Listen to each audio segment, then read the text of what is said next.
11장. 르보암이 예루살렘에 이르러 유다와 베냐민 가문의 동원령을 내려서 정병 18만 명을 소집하였다. 그는 이스라엘과 싸워서 왕국을 다시 르호보암에게 돌리려고 하였다. 그러나 그때에 주님께서 하나님의 사람 스마야에게 말씀하셨다. 너는 솔로몬의 아들 유다의 르호보암 왕과 유다와 베냐민 지방의 온 이스라엘에게 이 말을 전하여라. 나 주가 말한다. 일이 이렇게 된 것은 내가 시킨 것이다. 너희는 올라가지 말아라. 너희의 동족과 싸우지 말고 각자 집으로 돌아가거라. 그들은 이러한 주님의 말씀을 듣고 여로보암을 치러 가던 길을 멈추고 돌아섰다. 르호보암은 예루살렘에 자리 잡고 살면서 유다 지방의 성읍들을 요새로 만들었다. 베들레헴과 에담과 드고아와 벳술과 소고와 아둘람과 가드와 마레사와 십과 아도라임과 라기스와 아세가와 소라와 아얄론과 헤브론이 그가 유다와 베냐민 지방에 세운 요새 성읍들이었다. 그는 이 요새 성읍들을 강화하고 거기에 책임자를 임명하고 양식과 기름과 술을 저장하여 두었다. 각 성읍마다 방패와 창을 마련하여 두어 성읍들을 크게 강화하였다. 이렇게 유다와 베냐민은 르호보암의 통치하에 들어갔다. 이스라엘 전국에 있던 제사장들과 레위 사람들이 모두 자기들이 살던 지역을 떠나 르호보암에게로 왔다. 레위 사람들이 목장과 소유지를 버리고 유다와 예루살렘으로 온 것은 여로보암과 그의 아들들이 그들에게 주님을 섬기는 제사장 직분을 수행하지 못하게 하고 따로 제사장들을 세워서 여러 산당에서 염소 우상과 자기가 만든 송아지 우상을 섬기게 하였기 때문이다. 이 밖에도 이스라엘 모든 지파들 가운데서 주 이스라엘의 하나님의 뜻을 찾기로 마음을 굳힌 이들이 주 조상의 하나님께 제사를 드리려고 레위 사람을 따라 예루살렘에 왔다. 그들은 유다 나라를 강하게 하고 솔로몬의 아들 르호보암의 왕권을 확고하게 하여 주었다. 그러나 그것은 3년 동안 뿐이었다. 르호보암이 다윗과 솔로몬의 본을 받아 산 것이 3년 동안이었기 때문이다. 르호보암은 마할랏을 아내로 맞이하였다. 마할랏은 아버지 여리못과 어머니 아비하일 사이에서 태어난 딸이다. 그의 아버지 여리못은 다윗의 아들이고 그의 어머니 아비하일은 이새의 아들인 엘리압의 딸이다. 마할랏과의 사이에서 세 아들 여우수와 스마랴와 사함이 태어났다. 그 뒤에 르호보암은 압살롬의 딸 마아가를 아내로 맞아들였는데 마아가와의 사이에서는 아비야와 앗대와 시사와 슬로밋이 태어났다. 르호보암은 아내 18명과 첩 60명을 거느렸고 그들에게서 아들 28명과 딸 60명을 보았지만 그는 다른 아내들이나 첩들보다 압살롬의 딸 마아가를 더욱 사랑하였다. 르호보암은 마아가의 아들 아비야를 자기의 후계자로 삼을 생각이었으므로 왕자들 가운데서 서열을 가장 높게 하였다. 르호보암은 슬기롭게도 자기 아들들에게 유다의 베냐민 전 지역과 요새 성읍들을 나누어 맡기고 양식도 넉넉하게 되어 주었으며 아내들도 많이 얻어 주었다. 르호보암은 왕위가 튼튼해지고 세력이 커지자 주님의 율법을 저버렸다. 온 이스라엘도 그를 본받게 되었다. 그들이 주님께 범죄한 결과로 르호보암 왕이 즉위한 지 5년째 되던 해에 이집트의 시삭 왕이 예루살렘을 치러 올라왔다. 그는 병거 1200대, 기병 6만 명, 거기에다가 이루 헤아릴 수 없이 많은 리비아와 숲과 에디오피아 군대를 이끌고 이집트에서 쳐들어왔다. 시삭은 유다 지방의 요새 성읍들을 점령하고 예루살렘까지 진군하여 왔다. 그때의 유다 지도자들이 시삭에게 쫓겨 예루살렘에 모여 있었는데 스마야 예언자가 르호보암과 지도자를 찾아와서 말하였다. 주님께서 이렇게 말씀하십니다. 너희가 나를 버렸으니 나도 너희를 버려 시삭의 손에 내주겠다. 그러자 이스라엘 지도자들과 왕은 자신들의 잘못을 뉘우치고 주님께서는 공의로우십니다 하고 고백하였다.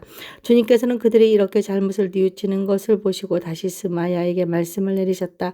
이렇게 잘못을 뉘우치니 내가 그들을 멸하지는 않겠으나 그들이 구원을 받기는 해도 아주 가까스로 구원을 받게 하겠다. 내가 내 분노를 시삭을 시켜서 예루살렘에 다 쏟진 않겠으나 그들이 시삭의 종이 되어 보아야 나를 섬기는 것과 세상 나라들을 섬기는 것이 어떻게 다른지 깨닫게 될 것이다.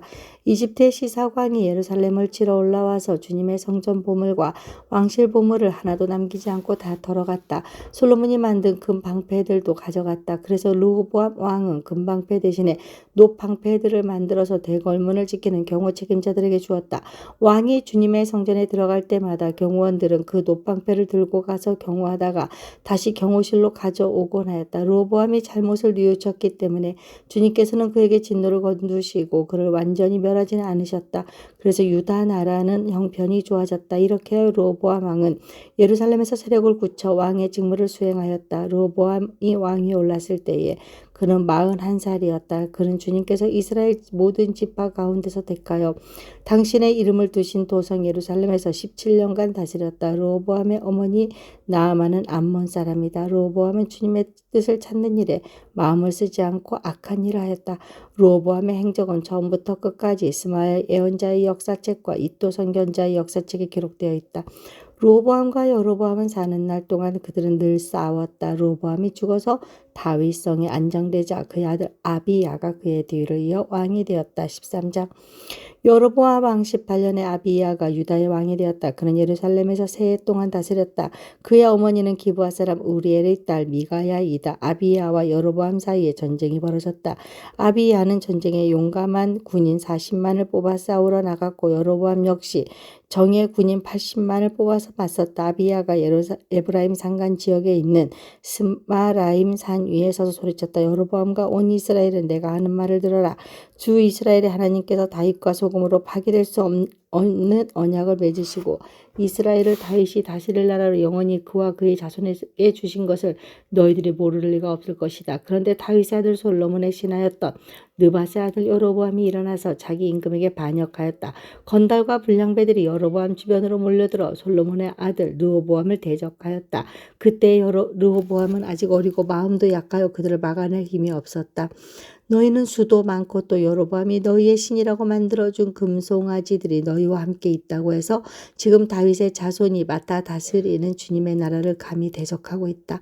너희는 아론의 자손인 주님의 제사장들뿐 아니라 레위 사람들까지 내쫓고 이방 나라의 백성들이 하듯이 너희 마음대로 제사장들을 임명하지 않았느냐. 누구든지 숫송아지 한 마리와 수양 7마리만 끌고 와서 성직을 맡겠다고 하면 허수아비 신의 제사장이 되는 것이 아니냐. 그러나 우리는 주님만이 우리의 하나님이다. 우리는 그를 저버리지 않았다. 주님을 섬기는 제사장들은 다 아론의 자손이다. 레위 사람들도 자기들의 직무를 수행하고 있다.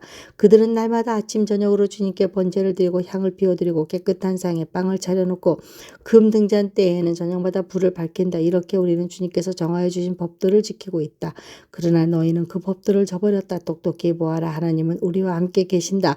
그가 우리의 우두머리이시다. 그의 제사장들은 너희를 공격할 때에 불려고 비상나팔을 들고 서 있다. 이스라엘 자손아, 너희 주 조상의 하나님과 싸울 생각은 하지 말아라. 이길 수 없는 싸움이 아니겠느냐. 그러나 여로보암은 이미 복병에게 유다 군 뒤로 돌아가 있다가 뒤에서 나오라고 지시하여 두었다. 복병이 매복하는 동안 중심 공격 부대는 유다군과 정면에서 대치하고 있었다. 유다군이 둘러보니 앞뒤에서 공격을 받고 있는 것이 아닌가. 그래서 그들은 주님께 부르짖고 제사장들은 나팔을 불었다. 유다군이 함성을 지르고 하나님께서 여로보암과 온 이스라엘을 아비야와 유다군 앞에서 치시니 이스라엘군이 유다군 앞에서 도망하였다. 하나님께서 이처럼 이스라엘군을 유다군의 손에 붙이셨으므로 아비야와 그의 군대가 이스라엘군을 크게 무찔렀다. 이스라엘에서 뽑혀온 정예병 가운데에 죽어 쓰러진 병사가 50만 명이나 되었다. 이렇게 이스라엘군이 항복하고 유다군이 이긴 것은 유다가 주 조상의 하나님을 의지하였기 때문이다.